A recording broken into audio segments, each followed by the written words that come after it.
Alright, I am in the Cybertruck full self-driving 13.2.8, and there was a question or a comment. There are some people in the comments that say that this is not really worth it to use this technology, and I kind of disagree. Because I'm pressing the accelerator, there's some implications that this is mentally taxing. But I tell you, it's not, and that can be throttled with you or without you. It's really up to the user. You don't have to mentally challenge yourself when you're driving this full self. Oh man, so close to the car accident. And because of this feature that I'm not really paying attention. There's cars all around. Okay, so I'm looking now because I can get by. I don't want to hold everyone back. But the idea that full self-driving is only worth it on the freeway and it's not really worth it on the streets because it's too dangerous, it's not too dangerous. The car full self-driving on the street is really conservative. It's highly conservative in that it really does prioritize safety first to a high level. And the fact that other manufacturers, they don't do full self-driving on regular streets, that just shows that how far behind they are. It doesn't mean that Tesla is risking it.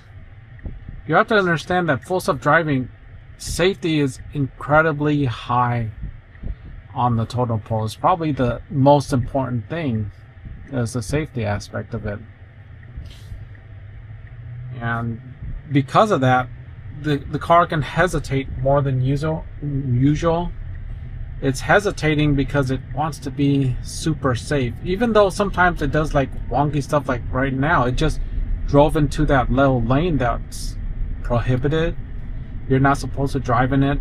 However, in terms of safety, you're not putting anyone at danger. There's nobody around. It can go into that lane without causing any problems. And this car right here in front of me is causing a bit of a safety issue. They're going really slow to merge on the freeway. I'm just gonna let it go because the Cybertruck and Tesla full self-driving, it knows what to do. Look, it's trying to pass up this vehicle, but it noticed that this vehicle is not letting me have it either. I mean, that's for their own safety's sakes.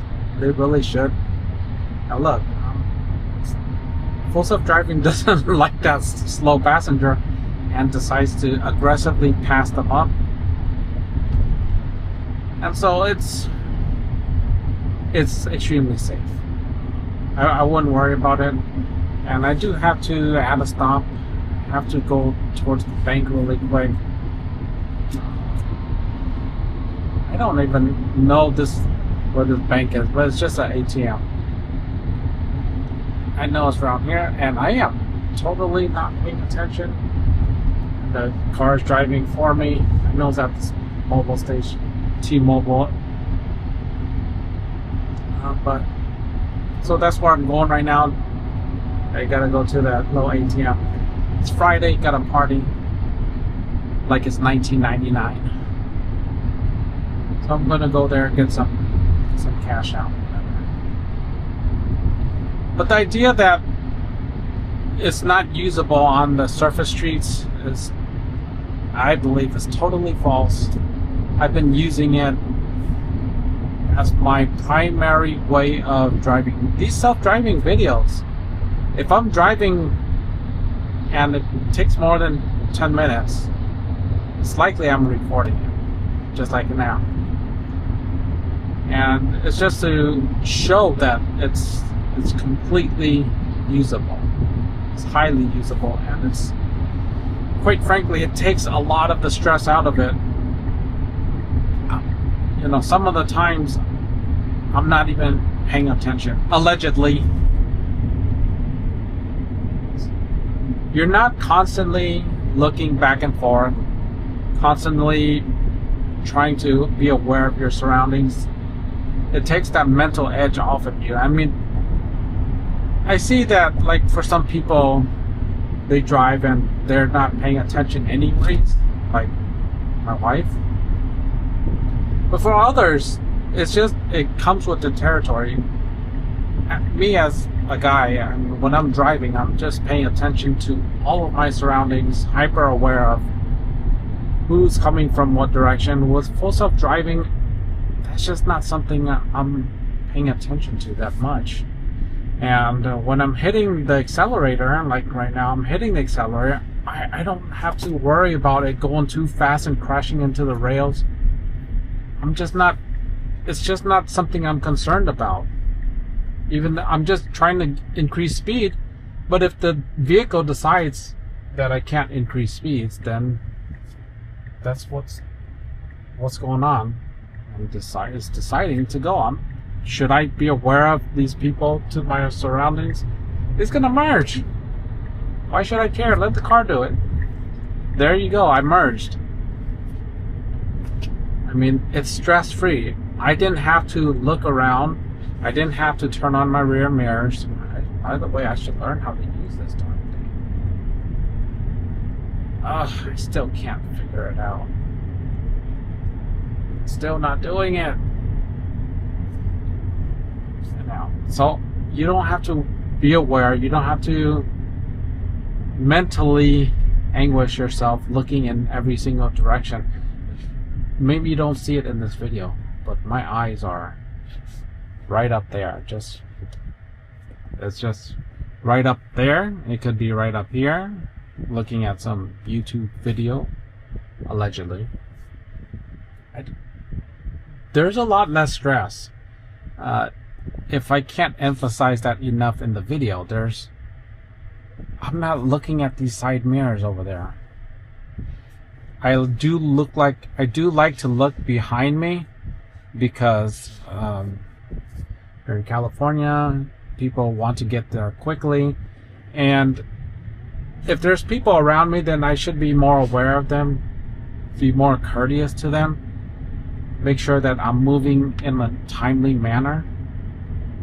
But if there's no one in the rain, then I'm just gonna kick back and relax and not have to even think about anything, like completely zone off.